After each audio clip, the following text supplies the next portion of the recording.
Before we get into this video, if you guys are trying to get coached by me, make sure to check out the description down below and click on my MetaFight link. I offer all types of lessons and it will take you straight to it to where you guys can see what I offer. If that's what you guys are interested in. Anyways, with that out the way, please enjoy the video.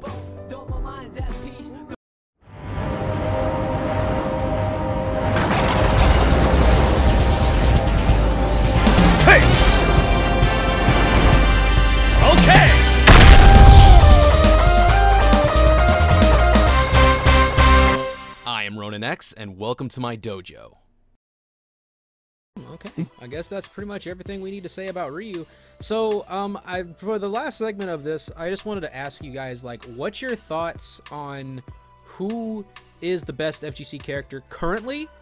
And I hate this question, dude. Okay. You know, I had to ask it though. What? Like, do you actually know who the best one is right now? Absolutely not. Well, you say right now. Right now, like currently in the current meta as of today. As of today, like as of today, I think I can answer that. I think I can answer that too. Yeah, Terry. Yeah, I think it's Terry. Terry. Yeah, easily right now. Cosme in the future, yes. Yeah, I could see that. Yeah. Okay, we're all in unison on that one then, because I also believe current meta, it's definitely Terry. I will say though, outside of Riddles, I think the Terry player base is not as good as the Shoto player base. Oh, they're not. They're absolutely not. The majority of them are just still unga bunga mashy and treat the character like a rushdown character. Whereas, like, if they played anything like a mix of, like, Ryu's neutral along with just being really smart with how they wall out and space out their opponent, they'd have way more significant wins and shit. Because his advantage state is so absurdly flowchart, it's not even fair. Like, actually, someone getting off the ledge is only if you mess up. Like, that's how broken his ledge trapping is. That's how broken his ability to catch your landings are, just because he has so many ways of catching landings for free. Has up team different out of shield options. Like, no, dude, this character, in my opinion, is undoubtedly top tier. Yeah. The thing is, you just look at the top reps. You have Riddles at the top. You got like Nas, Shave, right? Kless. Yeah, Kless, right? All those, I guess, maybe. Yeah. I guess you throw Nito in. Throw Nito in everywhere, bro. Shout out to that guy. That guy's cool. So they're like good like Terry players, but like I feel like the Shoto player base is a lot more like variety, like Maeda, Andreas, Munikin, right? Us two. Like there's a lot of Shotos. So yeah, it's like our play style, right? It's there's like like I don't know how to explain it, but like it's like when you compare like Shotos, like Shotos have to play a much more disciplined play style just because they're kit. Terry's can really play carefree, but see, that's where the whole player mentality kind of like comes in there. Is that because you can kind of play more carefree and kind of play, press more buttons, you're not going to kind of worry about and play, with a play style that's like much more reformed, and what might just be, just a little bit more disciplinary could actually go a long way. But because you can just kind of match easier, I think he has the best neutral. I think he's the easiest. I think he's the most consistent. And that's so good for bracket too. Being easy, so good for bracket. It's oh my goodness. But yeah, like when you have those factors, and you have like Shotos who have to play a certain way, who have to play that play with such discipline. They really can't make as many mistakes as Terry. It's like, I can kind of understand why Terry's wouldn't play a certain way, because they kind of can play carefree. They can, so that's why they aren't really going to. But Terry should be like easily like everybody should be thinking he's like broken. But for some reason, there are people that think that he's not as good as people think. I've heard people say he's like mid tier. I don't even know that's possible. Wild. I just don't. Well, tiers are kind of arbitrary. I don't want to talk too much about tiers, but I think either. This just shows like the player base change matters so much for the characters. There might be some really great characters that nobody's playing right now, and it kind of shows. I mean, I know Chicago had no idea about Ryu until I started showing up and started playing some Ryu offline, right? It's all about the players to show who's at the top, right? You see 4 Pyramithras at Summit. Pyramithra's top 3, right? You see a bunch of Robs making everywhere. Oh, Rob's like top 10, right? It's all about the players, and it always will be. So improve yourself as a player, have fun with who you like playing, and then just do your best, man. Yeah, because the thing is that I have learned from years of just the way I look at the game in general, 90% of the time when you lose, it's not because of the matchup, it's because of the lack of counterplay that you have learned. Because a lot of characters can work around just about anything if they are, you know, of a certain level of skill in their kit. And I feel like if you ever have looked at your character and considered them at least like a high tier or something like that, they normally have everything you need to win if you are actually studying and have the in-game awareness to actually pay attention to what's happening in front of you. If you're winning tournaments with that character, then you can, you know, there's nothing you can really say other than that character is good enough to win. Which is why I think it's silly, like if you go and you win a tournament, you go and say something along the lines of, oh, this character's bad. I'm like, but you're winning. But you're clearly adapting to what the player's doing. You're using these tools and it's working. Yes, there might be some design issues with the character, but if you are a good enough player, if you can work around them, that just kind of shows that it don't matter. Because here's the thing, I can tell you right now, there's probably something you can pick apart about any character in this game that it doesn't function or whatever, and you can be like, oh, this character's trash. Yeah. So like classic Smash one word phrases. It's this, it's that. Oh my god, dude. So yeah, that just shows a difference in like discipline and just a way, like, you know, a healthier way of looking at the game as a whole. Yeah, I mean, what we need to do really is just like clone a bunch of just make a bunch of icons and like put them in like put them in all regions, like just put all regions. Spawn his ass like the Cyberman. They can just understand the Ryu matchup, and then like people won't underrate Ryu anymore. Oh, dude. One more icon, dude. If we had 2 icons in the same room, the world would explode, dude. Actually, I don't even want to see that. That's way too many icons, bro. I don't think the world can handle that. Yeah. Thankfully, they all don't have Twitter, so we're all good. So we're all in unison there that Terry is currently the best right now. I think so. Yeah. Okay. In theory. If you don't want to think about it, it's like, yeah, Terry has like there are some things that the other characters have over him, like, you know, Ken kind of has advantage in my opinion, you know. And like damage can like Kazi has damage in my opinion, but it's like Terry just has like the conglomerate. He has like everything that's just like, oh, he's overall feeling a lot better than the other, and you can just match with him, you know. So I think easy. Being easy is so huge in bracket, bro. It's different. The difference between Terry and the other characters, I think, is huge. It comes to how like easy it is. It's huge. Yes, it's massive. It's absurd. You gotta visualize, like, you're walking into a room, right? There's a bunch of people around you. You're nervous, and wait, what if you just said, "Oh, I'm nervous. F tilt crack shoot." That's it. I'm nervous. Down tilt jab jab up to. I'm nervous. Oh my god. Let me just spam power dunk. Oh my god, wait, what do auto cancel power dunk? He won't know what to do if I do it on shield, right? Oh my god, dude. It's absurd. I mean, being able to throw those matchup checks at your opponent, Terry has so many of those, dude. Yeah, he's got a ton of matchup checks. Yeah, you're dashing away, crack shoot. You're trying to land rescue tackle. You're trying to shield, auto cancel power dunk. Like, it's absurd. He just has all the matchup checks.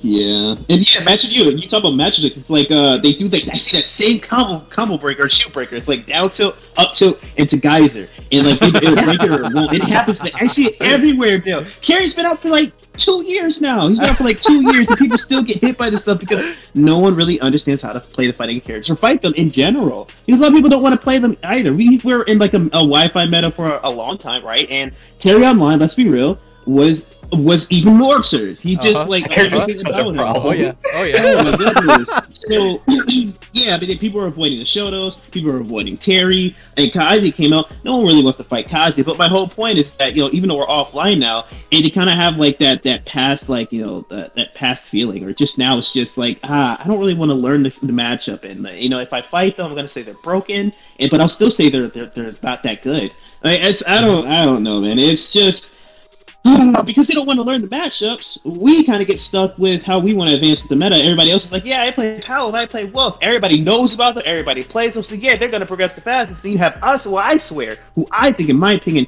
have the most unbelievable and have some of them have the biggest potential in this game, bro. Like, the biggest. They should be easily some of the best characters in the game, in my opinion. But the problem is that we don't have the chance. We haven't been given the chance because no one wants to either play us, or we don't really have enough strong representation to actually push us. So it's all there.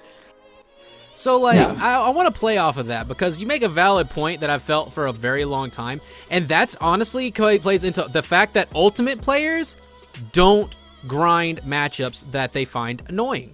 They'll experience the matchup out of, like, one bad session where they're getting fucking clapped, and instead of being like, okay, I'm gonna sit down and like theory craft this and come back and see if this guy wants to play me again later to try and see if I can try some other stuff. Instead, they instantly go to, nope, this matchup's hot ass. I'm picking up a secondary. I'm a Steve main. I'm so fucking tired. I'm gonna fucking build up this wall and up tilt and fucking teabag. I'm fucking done with this shit. That's exactly what's gonna happen. Oh my goodness. I miss Steve, bro. I miss him so much. I don't know if you guys played Smash 4 back in the day, but here's what men did. We went on Anther's Ladder. We fucking got toxic. We got mad as shit. And we went back the next day to clap that guy no matter what. And you know what? We all grew from that. Some of the strongest players in the world came up from Smash 4 Anther's Ladder. Just from the mentality of grinding and learning how to work around options. Right? And like, you'd be surprised how much a meta for a character can develop whenever you stop being negative and blaming the character and start checking yourself and being like, okay, it's me. I did something wrong here. It's like perfect example of this. I was getting my cheeks fucking clapped by Vendetta yesterday. But the whole time I was sitting there thinking, like, okay, he's checking me for these options here. So I need to pick something different for these select things. Like mainly, okay, I can't rely on jab electric as much because low pokes beat it. So this made me change my entire perspective of Kazuya neutral. Because this makes me understand that using lows and not just spamming mids is what's going to be important for a lot of matchups. So it totally changed my perspective. I could have easily been like, nope, this matchup's ass, -2, Ken fucking claps his character for free, I'm done. No. It's all about having a healthy perspective when you are in the learning process of mastering a matchup or character. It doesn't matter. Because the moment you instantly start blaming the character, you take away any form of, you know, responsibility on your end. Yeah. You spit so many facts right there, dude. Having a productive mindset changes so much about this game that nobody talks about. Because here's the thing, right? To put it into perspective on how important mindset is, which you just touched on, I'm going to continue off that. Your mindset is why you make every single choice in the game, okay? Your mindset is why you choose that nair, that forwarder, that shield, that roll, that wrong combo starter, that correct combo starter, that DI read, that SDI read. Yeah.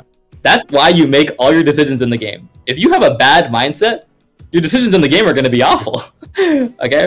So that's why you have to tighten up your mindset and let it go your ego. Enjoy the party game for what it is, all right? Come on. Like, it's not very hard, guys. Come on. We're all adults, too. Like, we're all adults. Like, guys, it's the game. With Kazuya, I'm saying it's like a little earlier in the meta.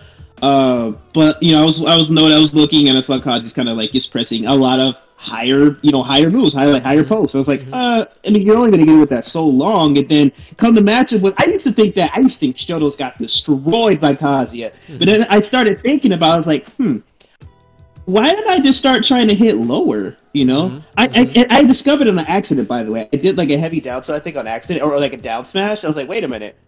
Kazuya doesn't really hit high enough. Now, he does have crouch moves, but the point is that Kazuyas don't use the low moves, and that's where the problem is. So here's the thing, and this is where, like, Ronan was talking about. I completely agree. I was happy he kind of realized this, too. It's like, he was saying yesterday, if I just learn when to use my low moves, and I get that one interaction I need, like, when you use your low moves, by the way, like crouch jab is going to be the one move that kind of puts me to that vortex where I should die for one interaction. Otherwise, if you hit me with another low move, then it's just going to be more so like a neutral win, neutral interaction win. It's just that if I know when to use my other moves to counter that, the matchup should not be struggling, not necessarily struggling, but like it shouldn't be like well, he hits low, I can't do anything. Oh no, it's like, oh, he's letting low, okay, let me do this. You know, and it's like, yeah, I have the answers for it. So those, if all the fighting characters have the answers, and have the tools, and honestly, for any matchup, I don't care if you say, well, what if somebody camps? The only reason somebody should be camping is if they have the lead on you anyways. So if I have the lead on you, because somebody always takes that on perspective of, well, since they're the fastest character, the faster and better mobility, they're the ones with the advantage of camping. But what if I have the percentage, and they have to force to approach me? Then what? You know, you can't make it seem like, you know, well, Sonic can camp and he's faster, so like, yeah, he wins. Like, no, I mean, what if I win? Well, if you have to approach, because Sonic approaching Shotos is actually one of the most terrible things I've ever seen for a Sonic. It's horrible. Yeah, like, you know, characters that out mobile these characters and they're forced to approach, they end up having to die at like 40 because, like, yeah, I'm in the lead. But yeah, that's my whole point. Realizing that you have to have that healthy mindset to figure and have that counterplay. Like those people that really like think about things really deep and maybe like go into tech like really, really well. They like to study these very niche things. They come out, I don't want to say on top, but they definitely come out with like I think the most healthiest maybe perspectives. I don't know. Yes. I'm done talking here, but yeah. No, everything you said there, I 110% agree. I agree. Yeah. I agree, yeah. No, because, like, here's the thing, is whenever you approach the game from that mindset you just explained, because this has literally been my approach to the game since the jump, it gives you an edge because you were already thinking on a deeper level about every little interaction, every, like every little, like, position that you have. Like, how do I play specifically when I have my opponent in the corner? How do I play specifically when I'm boxing mid-range? You're actually focusing on the call and response of how they interact when they do certain things. And then when you're getting beaten, whenever you hyper-focus on each individual play of these specific positions, you're always going to already have a idea primed and ready in your head for the counterplay faster than them, because they're still figuring this shit out, or they're still just going with what works and buffering it instead of actually paying attention to what's actually happening in front of them. So what you're talking about is hyper in-game awareness, and that is super important to top level play. And I don't care who you play, but like certain top reps of Shotos like have definitely started getting better at understanding this for sure, which is what differentiates them from the Unga Bunga mashers who are still mashing things like crack shoot, power dunk, and shit like that, you know? Like, yeah. You have to practice mindfulness when playing a fighting game, because if you're not paying attention, you know, you're just giving out free information on a blueprint of how to beat you, because you're not actually thinking about what you're doing. You're flowcharting. And if you're not thinking and you're flowcharting, it makes you predictable at top to high level play, which is what makes a lot of players, in my opinion, super inconsistent. You know, here's the crazy part about that awareness, right? If it doesn't work out, let's say you were trying to be aware and you screwed up, or you just didn't have the right mindset, right, or the right option in the moment, you just use that to learn for next time, right? It's almost like you're guiding the force of improvement just by making mistakes. Because let's face it, you learn the most when you lose, right? And nobody wants to lose. Nobody wants to admit that they lose. Nobody wants to, you know, get cheesed by anything, right? But you learn the most when you lose. Once you start playing not to lose and start playing to learn, the game changes a lot. Plus, the game's fun. Like, we all play it because we have fun with the game. If you're not having fun with the game, don't play it, right? So, yeah, play you have fun with and just go with that. Improvement is such a long process. Don't rush it. Yeah, like, we don't make money. Like Smash, compared to, like, other games, like esports, like, we look poor. But I mean, we love the game. That's why we play it. If we don't really care. I've seen people bring it up, but at the end of the day, we're still going to keep playing it, regardless of how much people complain. Like, we still love the game, so that comes passion first. Drives the community, bro. It's all about passion. Yeah. Whenever it comes to like just people who struggle with mentality in general, it's just, how do I put this? It's like the moment that, because the reason people get bad mentalities is because it hurts to lose in something that you are so passionate about and you put so much work into, right? So like whenever people are faced with these like negative emotions and stuff like this, you're faced with a decision. You can either use this pain and pain to drive you to learn from your mistakes, or you're doomed to repeat them over and over again until eventually it breaks your spirit and you quit. And the thing is a lot of people are not okay with facing their own flaws as a player, their approach, the way they look at the game. And that's why I always like tell like my students and stuff like this to always challenge your own belief of the game. Because I'll tell you right now, my belief and my outlook of the game has changed so much rapidly to the point to where I am now, it's not even funny. But that's because I don't let my ego get in the way of the way I learn, if that makes sense.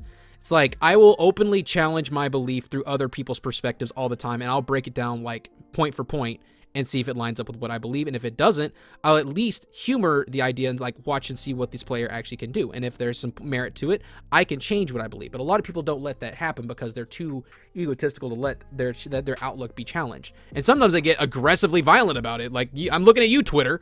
Like, it's they just can't respect an opposite viewpoint because they're so passionate about what they believe, even though they're not getting the results they're saying that, you know, they should be getting for what they are saying they can do or what their character can do. And you see this all the time. And I'm sure you know about this, Vendetta, because they're all in your posts. Well, I mean, hey man, I mean, it's normal. It's all in a day's work. I mean, I just kind of be myself. Although some people think they tell me I should be normal. I'm just like, well, I'm doing that. I'm already doing that. You know, so it's like I deal with it all the time, but I'm just gonna keep putting my stuff out there. I'm gonna keep saying how I feel about things. And you know what? That's cool with me, because the thing about it is I've come such a long way as a player. Not become from the way I've you know, my perspective, right? There are people who have other perspectives out there that are also doing really well, you know, or just as well, maybe even better. But the thing is, how I feel, my perspective, how I look at the game is what drives me, and that's what matters the most. Yeah, and that's fine. See, like, and that's another thing.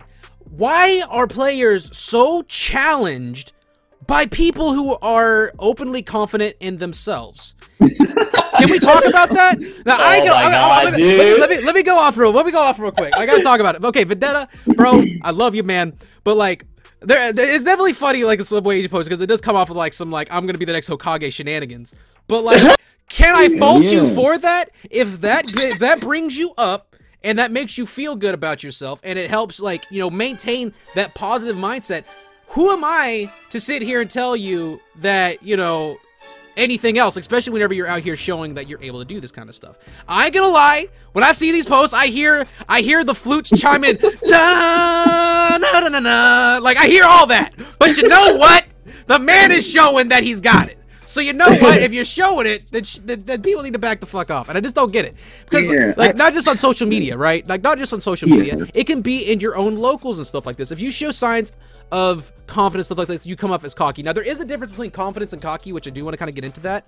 But, like, there is a difference. There is a strong difference. And this is a difference that not enough players are talking about.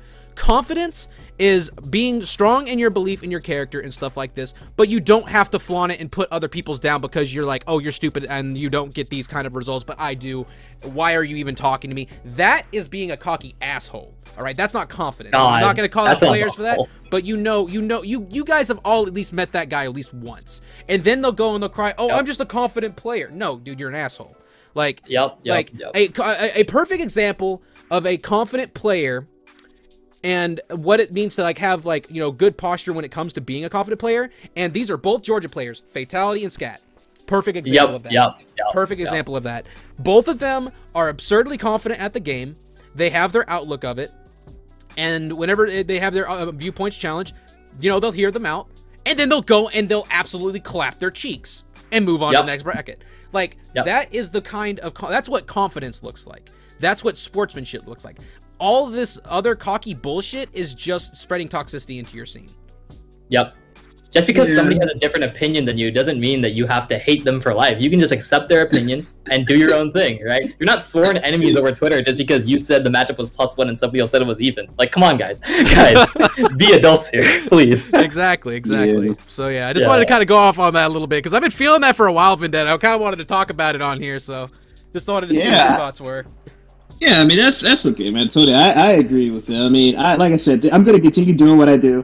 And I know that it's not going to go away from me. And I know that people are still going to be there and just kind of try and bring me down on it. But at the end of the day, like, I'm cool. I've noticed there are certain people that there are there's a lot of people that do it, but there are like certain people that I see the same names do like quote retweets and like do whatever. And then here's the thing though, the more I kind of gets like, you know, I kind of post like, yo, I mean, you can kind of do what you want. I'm going to do what I do. I love who I am, you know, you waste time.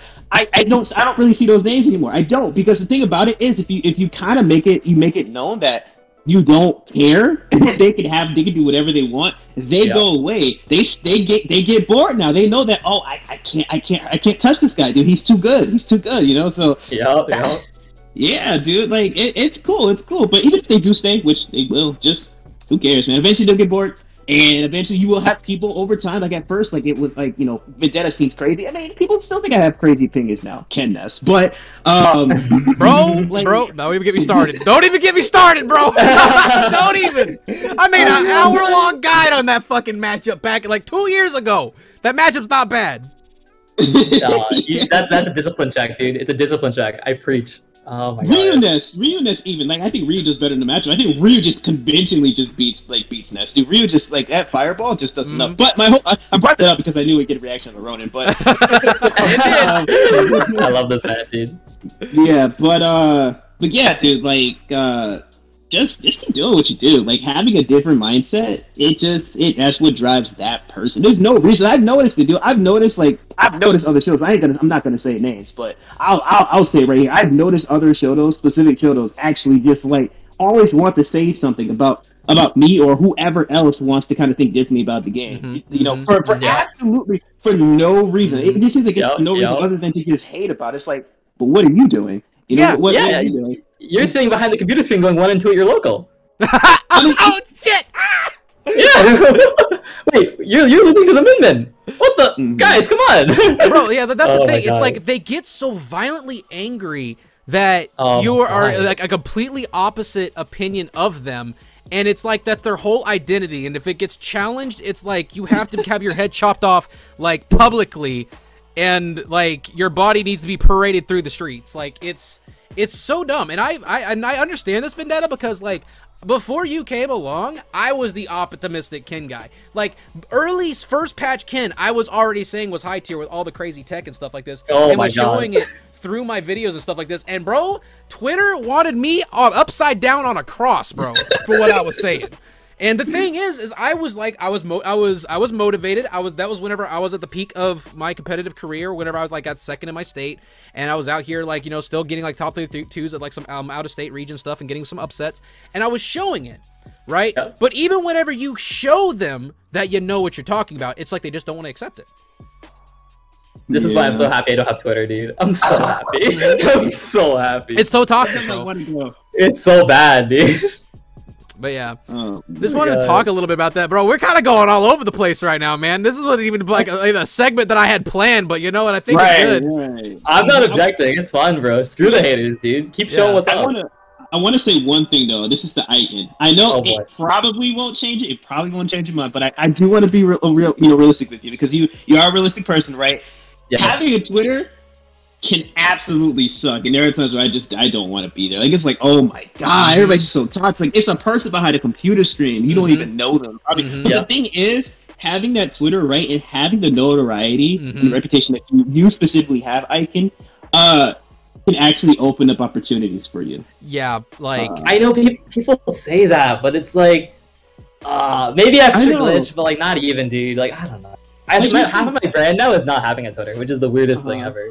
You could make it, but just never be on it. You could just make it though. You know what I mean? Just never be on it. Just never. You can make it, uninstall it. Yeah, just make it and just never be on it. Just make it like, this is me.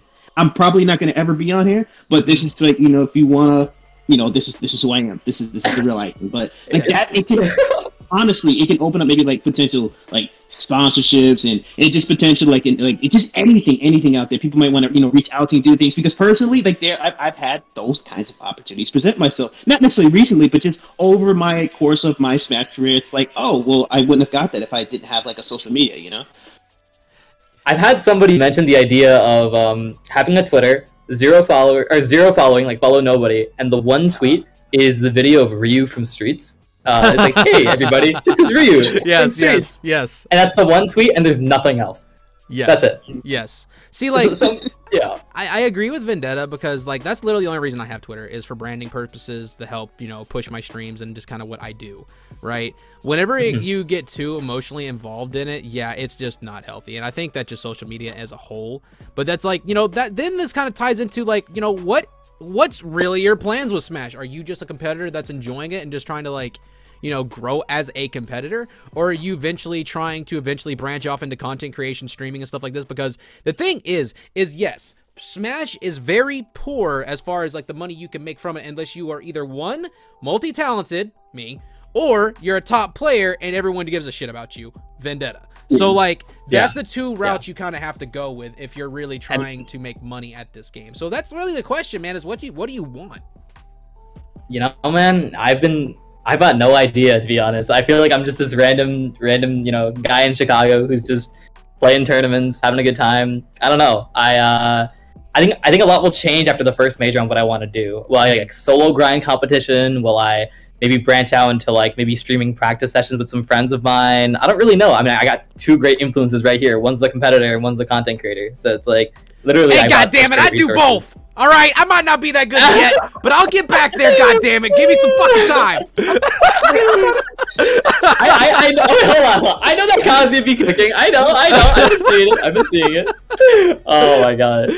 No, but God, I'm so looking forward to Glitch, bro. I've been smiling this whole interview, and I'm just thinking, dude, if this is gonna happen in person, this is gonna be absurd. Oh, absolutely, bro. We're gonna have a good time. Oh yeah, dude. Ronan. Hey, Vendetta, we're having seafood, right? Oh, we're having seafood, dude. We're having seafood table. We're having seafood table. Fuck yeah, dude. Seafood table. I'm looking for seafood near the venue, bro. It's over. We're taking a lift straight to get seafood, bro. Oh my god. Yeah, Ronan, you have like no idea how happy I am. Like, I think you'll make the goal, and like you have no idea how happy I am for you, man. Like, it'd be great to like finally meet you and like you and Ikan and all the other shows and really just get together, because we usually are just like online and talking. I mean, even at that, we don't really talk much, but it's like, we're in person. It's like, yo, interaction. That's cool. It's going to be insane, dude. Because like, I haven't been in a actual like big Smash venue in so long, dude. Like, like I became such an antisocial hermit over COVID, bro. I just focused on content creating, chased my bag, and like fed my cat. That's literally what the past 2 years have really been. So actually being able to go to Glitch is gonna be crazy. I'm only like $50 off from the goal, but right now it's looking like I'm going to be able to go. I'm gonna get it all booked and get tested like on the 10th to make sure that everything's straight. Yeah. So it's gonna be lit, man. I'm looking forward to it. I hope y'all aren't awkward, bro. If y'all are awkward, I'm gonna clown you guys so goddamn hard. I mean, if I got something to that's in common with like everybody, then like we're good. And obviously we all play Smash, and like I think we'll be fine. So yeah. Great, awesome, yeah. I've seen memes of like, what if all like the Smash Twitter guys met up at a local? What would they do? Would they just go on Twitter the whole time? Would they just like not talk to each other? Like it'd be so socially awkward. But no, we're all good people, and I think it'd be so much fun to hang out. So yeah. Bro, dude, that's the crazy thing, because there's so many people we're gonna be hanging out with, bro. That's gonna be like, it's gonna be like a cult of Shoto mains just walking around the venue. And not even that, like I know like Vendetta will meet like Chicago people. I'll meet like Georgia people, right? It's gonna be like so cool because Chicago's like really gonna go out to Glitch, I think. So it's gonna be really, really fun because we barely travel out of state. Bro, the crowds that are gonna be behind every Shoto, every FGC character is going to be so goddamn bad. Y'all think you think South Florida and Central Florida is bad? Bro, wait. Just wait till you see us. My voice is gonna be gone, dude. Oh, dude, it's gonna be terrible. Bro, the mid fucking match coaching. Oh, bro, I'm a big. Oh god. Just to troll Nito though, specifically Nito. Bro, if I see Nito, I'm gonna see that man. I'm gonna smile so hard, dude. Oh, that man is a legend. Yeah, Glitch is definitely going to be lit. I'm looking forward to that a lot. And I think that's going to be like a really good grind spot for all of us to really like sit and figure out a lot of matchups. And it's going to help a lot with perspective of like where the meta for the FGC characters are going to go from then on, because it's a massive stage. There's massive talent. Right now, I think the talent that I genuinely expect to see pop off the most at this event, you two definitely are two of them. I feel like you both have very strong competitive mentalities, and I think that you both are strong preppers. And what I mean by that is like prepping ahead of time, like prepping for like who you're potentially going to run into, that kind of stuff, and are actively studying and labbing the game. So like that's automatically giving you guys a 1-up. Obviously Nito, I feel, is going to be doing pretty hot. Is there any other players that are going to be there that you guys are going to be keeping your eye on? Besides from my region, not really too much. I know Burr's going, as in like Kazuya. Oh, that'll be fun. Yeah. Yeah, and then Shiva, right? Shava? Who? Shava. The guy on Twitter. Shave? Shave? Okay, I butchered that shit. I think he did. Blandon might be going. That's gonna be so much fun. Oh my god. Is it Blandon or Blandon? I can say Blandon, but yeah, that's what I say. Yeah. Okay. But he might be going too. That's gonna be amazing. Oh god, who else? I don't know who else is going really. I mean, all your top names. Hey, who from Georgia is going? Vendetta. I know Cola's going. I don't know about like Fatality. I don't know about that. But I know Cola for sure is going. I know Mugen is going. Let's see. I know Scat kind of like is like taking like a hiatus at the moment. No. So yeah, he made a post about it. I think he's like taking a hiatus. I don't know if he's. I don't know if he's gonna go to those though. But other than that, from Georgia, I don't know. I know Didi can't really travel because like like he's young. Like, he's young. He's like what, 14? Yeah, he's like 14. Yeah, I think. Jesus Christ, dude. What the fuck are they feeding these kids? Yeah. But yeah, I don't really know who else is like confirmed. But I'd have to say like Fatality's probably going out. Okay. I know Ned's going from Chicago. Isahel's coming. I think Cyber the Olimar is coming. Just a lot of new talent, so it'll be a lot of fun. Ronan, I think you just got funded. Oh, you just got it! Wait. Hold up. Congratulations, man. Hey, yo, that's actually, yep, I'm going to glitch. Yo, Mac the 90 to 50, thank you, dude. Make the announcement, my man. Make the announcement whenever, bro. Oh, I'm going to. Yeah, guys, I guess I'm going to glitch. I'm going to go ahead and get that booked and ready and everything. So, holy shit. It's so long, man. I'm looking forward to it. I'm gonna have like sensory overload meeting everybody. Cause like literally for the entirety of like I'm sure you guys can like relate to this at least a little bit. Like the entirety of Ultimate, my entire goal was to just teach people how to play these characters and prove everyone wrong about their viability and that they are very good characters. And I feel like I've succeeded at that. And I've just carried a lot of people to the Shotos because of that. And it's gonna be kind of wild seeing so many people that I've actually taught. Like it's actually gonna be the first time I've actually connected to my audience in person. And that's going to be wild. I'm sure that's how you guys feel too, because obviously you guys have big followings as well. Yeah, it's going to be insane to just meet. I know like there are people like who are out of my region and they know of me, which is the weirdest thing because I just don't expect like anybody outside of my region to know about me. But it's like, no, yeah, it's going to be a wild time for sure. Just meeting everybody and balancing bracket and social time is going to be such a challenge, but I'm looking forward to it all the way. Yeah, like my take right now, like as far as like, getting ready for the competition, like I'm going to like practice and do my best, but have realistic expectations and just super hyper focus on like grinding when I get there and just having a good time. And I feel like that's just honestly what's really important because a lot of people's mentalities go sour when they get clapped at majors because it's a wake up call. Yes. It's like, hey, this is what real competition looks like. Yeah, I got a really nice note from the big TO of Ignite yesterday. And he was like, we know you're going to glitch. No matter how well you do, just know Chicago's got your back. And if you do well, just know you did it for Chicago. Don't have it over your head thinking you have to perform well. Just go for the experience. And I'm like, you know what? You're right, dude. I love Chicago, dude. Yeah, because a lot of things that happen whenever, like, especially if it's like someone's first major, or if it's like, an event that they have hyped up in their head that they have to do well at, like they want to do well at, and they, you go down that line a little bit. It eventually what happens is that when you don't get what you want, you immediately it's like a bomb goes off in your chest and it just deflates you because you didn't get what you want. The only thing you should want is to consistently test yourself and be ready for the exam because you don't actually know what's going to happen, right? You just got to be ready for like what could potentially happen and accept what happens in the moment. And it makes it easier for you to take these kind of hits. Like losing, in my opinion, does not hurt. I don't care where you get, whether you focus on just learning for the experience or whatever. The pain of failing at winning will always hurt. It's just doing doing what's healthy with that pain is what's more important than anything, because that's what makes you have comeback power. How many times have we seen players like MKLeo go down to losers and then just fucking destroy everybody? The reason they're able to do that is because they look at their loss objectively and they look at it and be like, it doesn't matter that I lost here. I can still win. Yep. So, yeah, that's the way you got to look at it, man. Frostbite 2020. Yep. 10 sets and losers. Literally 10 fucking sets. Like, the amount of mental fortitude you'd have to do to pull some shit off like that is insane. Yep. But, yeah. Crowd's going to be loud. So, I guess the final thing I wanted to ask you guys about, we talked about Terry, we talked about Kim, we talked about Ryu. I guess for the final points, because I know neither one of you really play Kazuya seriously, I just kind of wanted to ask you guys, like, what's your thoughts on his, like, future potential in the meta? Because like, he's a ticking time bomb. He's a ticking time bomb, dude. He's a ticking time bomb. Oh, my God. Okay. Yeah, no, that character, okay, listen, all right. Right now, we're dropping stuff. Right now, they're not disciplined. Right now, they're not using their moves, right? It's going to be one of two ways. I can see two futures, all right? He's either really, really good, and he hits you once and you die, or he doesn't play the game at all, and nothing happens, all right?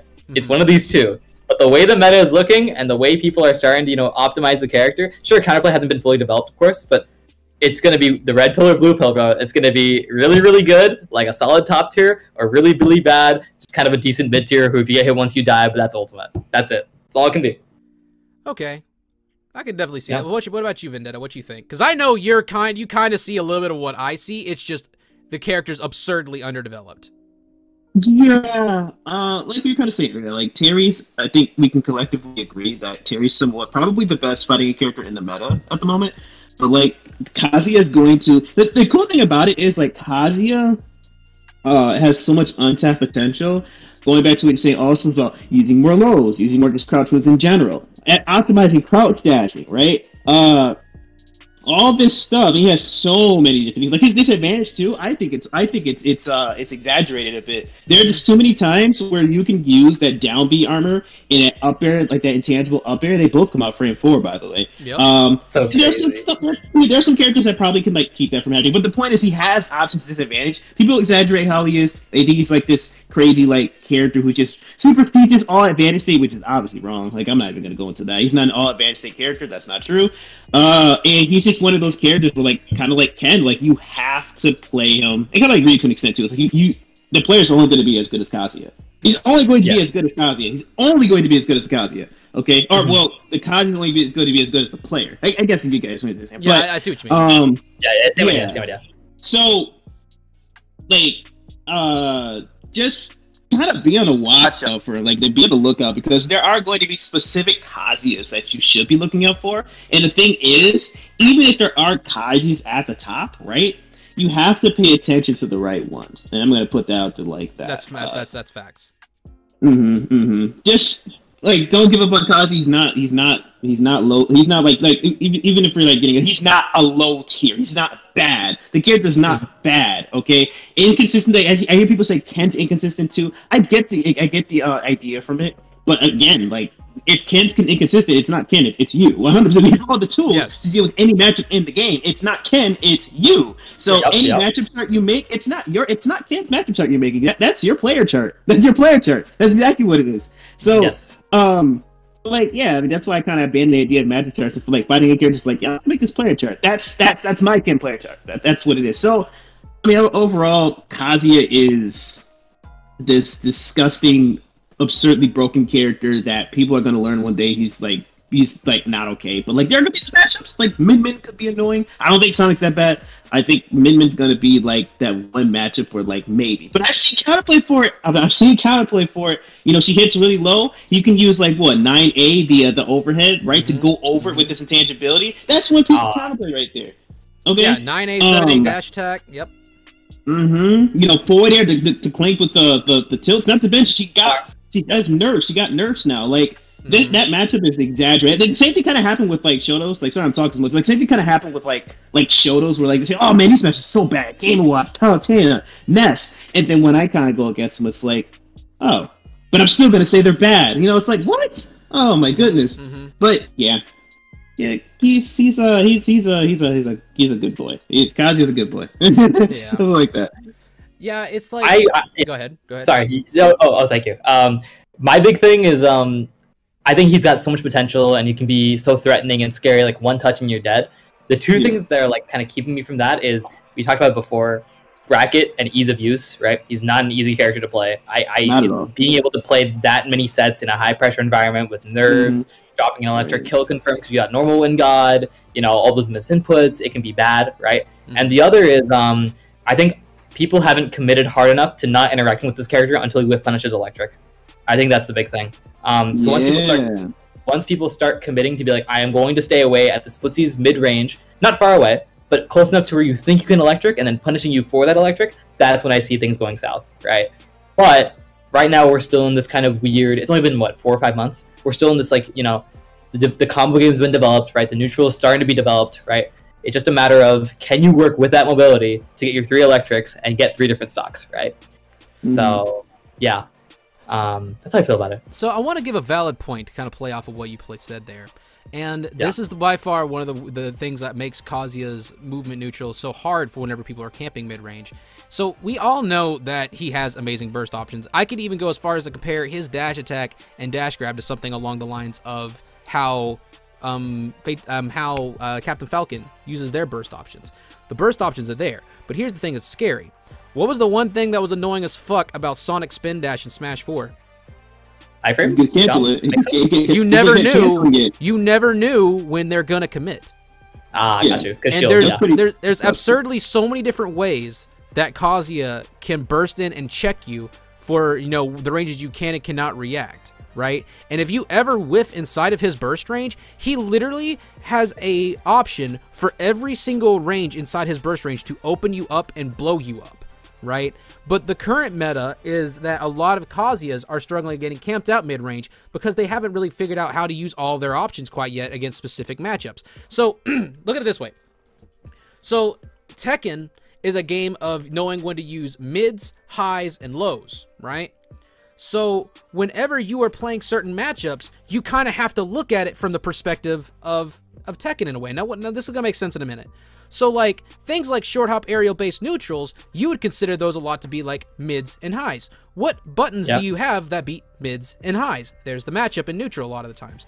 Okay, perfect example of this, playing into like what we were doing last night, Vendetta. Okay, I'm fighting a character that focuses on a lot of mids and lows. How do I beat mids and lows and neutrals? What buttons do I use to work around these? And Kazuya has them, but because no one's actually figured out how to use crouch options in neutral, the lows are just going to sauce people for free, right? Another thing is like whenever it comes to things like, okay, but what happens whenever I'm Kazuya and I just get mashed on? I just, with like a day's worth of counterplay, I realized that Kazuya has so many frame 4 and frame 1 reversal options, it's not even fair. Like up smash, for example. Up smash comes out frame 12, right? But because of the armor startup on frame 7, you essentially have a frame 7 with punish option at a shield on a lot of moves. Like if Ken mashes down tilt on block, you can actually up smash and punish this. I labbed this myself. This also works on up tilt as well. Same thing goes for whenever you have a Terry mashing down tilt on block. Same thing. So like there's counterplay to these kind of pressure situations that are super annoying. And another thing is like, you know, everyone talks about, oh, the 7-frame jump squat, it's so ass. And yes, in a lot of cases it is. But like, because like if you jump over one fast projectile, you don't have time to jump over the next before someone is able to hit you again. Let's use something like Toon Link Arrow, for example. But if you do something like, as soon as you jump over, do something like either 9A or 7A, you're going to hop right over it if you buff or parry. So like, there's a lot of niche, weird things that you have to be thinking about whenever you're playing this character, that it's not, you know, just something as simple as like the normal game that everyone else plays. But the options are there, but it takes a creative mind to really bring these out and actually experiment and use these in confidence. So that's kind of what I'm seeing. I'm sorry, I'm kind of going on a little tangent here. But that's what's really going to come down to, like, the players is, are they going to learn everything about this character, or are they just going to focus on a few tools like the current meta and then he goes no farther? That's kind of what we're looking at right now. Sounds like Smash for Ryu. I'm just being honest. It really does. It really does. Yeah. Very reminiscent of like, I'm gonna tunnel in on my best combo starter because you can die to any %, but because I'm tunneling on that, I'm not gonna be able to get my real proper neutral up option coverage, right? It sounds very similar. Yeah. But at least we have the hindsight to know, right? So now we can just kind of watch and make sure it kind of makes sense. I kind of just comes down to the player and watching the options. If you can watch the options, you can use the right moves, use your game knowledge, and get the best you can do it, right? Riddles is doing it the best. So, yeah. Yep. But, yeah, I mean, that's pretty much all I had to go on for this podcast, guys. Is there anything you guys want to use for closing thoughts? Anything you guys want to say to anybody? If you guys have anything you want to plug, go ahead. Any metafies, anything like that, that would be the time. I don't think Ikan has anything to plug. Shout outs to Chicago, I guess. All right, I had so many cool Chicago names. I'll love the scene. So shout outs to those guys. Yeah. Okay. That's cool. All right, you got you got it, Vendetta. Yeah. I don't really have anything to plug. Yeah, like fighting game characters are cool. Deep. They're deep. Deep is the word. They're deep. Yeah. Awesome. Oh, man. They're deep. Yeah, I'm so excited for Glitch, dude. I'm so excited. Glitch is going to be lit. Glitch is going to be really lit. I'm glad that I finally got funded to go to this, and I'm finally going to be able to meet you guys.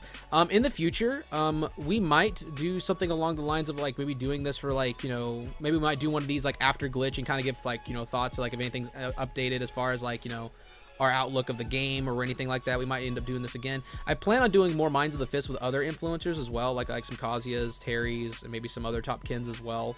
So, yeah, I think this was pretty good. Oh, actually, Ronan, question for you. Yeah. I know Mac the Knife was bringing streaming equipment for the event. Are you interested in streaming at the event, or are you going just for, like, the experience? You know, I don't really know. I haven't put a whole lot of thought into something like that. but maybe. I mean, if the venue Wi-Fi is good enough, who knows? I might actually stream us doing grind sessions at the venue or something. That seems like that'd be a lot of fun. That'd be so much fun, dude. Oh my god. In real time, I can like make fun of you guys. Oh, that'd be great. Oh my god, bro. We'd be in a parking lot fighting, bro. I'm gonna just spit so much banter, dude. It's gonna be so funny. Oh, god. But yeah. No, I'm looking forward to it. I'm looking forward. It's gonna be so much fun. Absolutely. But I guess that's it for now, guys. Thank you so much, both of you, for coming on and to the show and just having a good time. We'll definitely have to do this again sometime soon. Thank you for having us. It was so much fun. Thank you, everybody. Yeah, Peace. it was cool. Yep. All right. Peace.